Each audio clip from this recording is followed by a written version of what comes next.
વાલા ભક્તો, ઘોરકળી કાળમાં આટલો બધો યુવા વર્ગ ક્યાં ક્યાં જુદા જુદા દેશોમાં રહે છે, છતાં પણ સંપ રાખી ભગવાનને રાજી કરવા તેઓ જે ભક્તિ, સેવા, પૂજા, નિષ્ઠા રાખે છે, સાધનો કરે છે, એકબીજાના મહિમાને ધારણ કરીને રહે છે.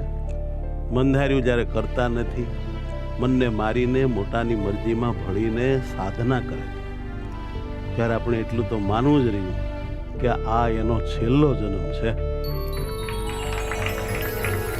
પછી તો આવા નિર્માની નિષ્ઠાવાન ભક્તો ધામમાં ભગવાનના મુક્તોની સાથે મહારાજના દિવ્ય આનંદમાં ડૂબીને યુગો યુગો સુખ માણશે, એમાં કોઈ શંકાને સ્થાન નથી.